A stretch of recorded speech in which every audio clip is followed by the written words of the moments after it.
Katiba and gave it to child traffickers. And since that time, we've been trying to fulfill and implement the Constitution, but the people in power have been trying to kill that baby. I'm happy the baby is still alive, struggling, but all of us are making sure that baby lives and thrives so that our kids can enjoy a better Kenya. My name is Boniface Mwangi. My friends call me Boni, and for now you can be calling me Boni.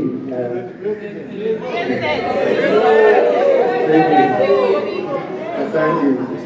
I'm a husband, a father, a patriot, and a proud son of my late mother, Makero, who died 17 years ago.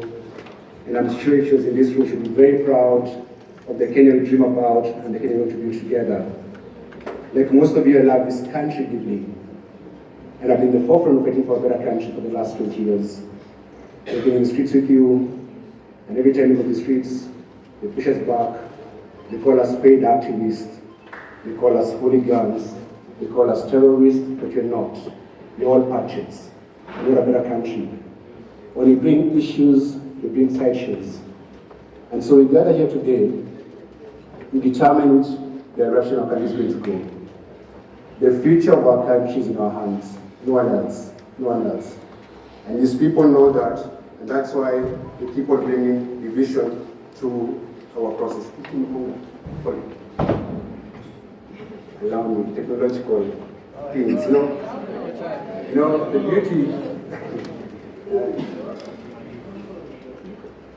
So, why are we gathered here today? We are gathered here to celebrate the Katiba and see how it can be fulfilled to the letter.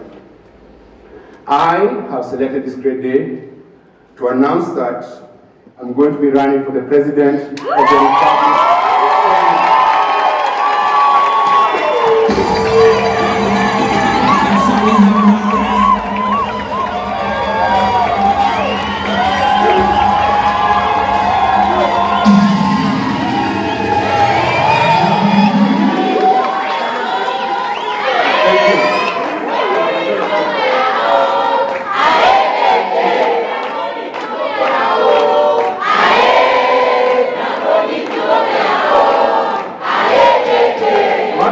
Kiboko yao, Wakenya kiboko yao,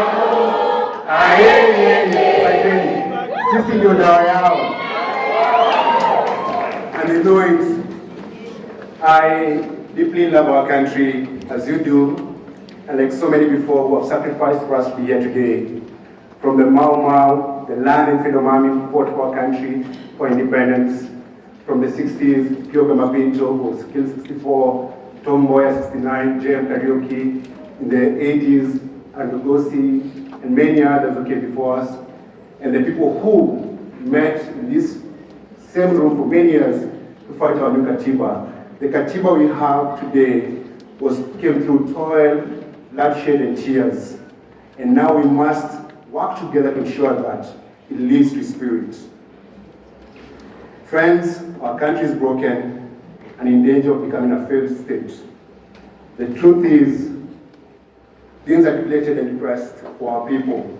Nothing is hardly working in this country. A vast majority of us are struggling with the crippling high cost of living. Taxes are choking us to death, driving families deeper into poverty, and forcing businesses to close shop. We are being forced to tighten our belts, but I ask you, for how much longer are we going to tighten our belts? Yeah. Due to the hard times, we sometimes hear Kenyans jokingly say, in a painful way, leo tunakondea wapi? Kwa sababu kila siku tunakonda, as they grow fatter and fatter, Kenyans are becoming thinner and poorer every single day. And that's why we're here, because we have the power and we must change the direction of our country. Yes, yes. To make matters worse, we have to take loans just to buy food. Nani hapa anafuliza? Nani hapa anafuliza? Almost everyone here hapa anafuliza. That's true. Hata ndio ndio mko anafuliza. Yeah, about 8 million Kenyans have access to Fuliza. And they're not going to Fuliza to do business. Wanafuliza, wanunua chakula, na wapate kitu kula. Our economy is not working because the money that we pay as taxes is stolen every day. There's money for helicopters, there's money for buildings, there's money for phantom projects, but there's no money for our kids to go to school. You know, when I was growing up, at least exams were free.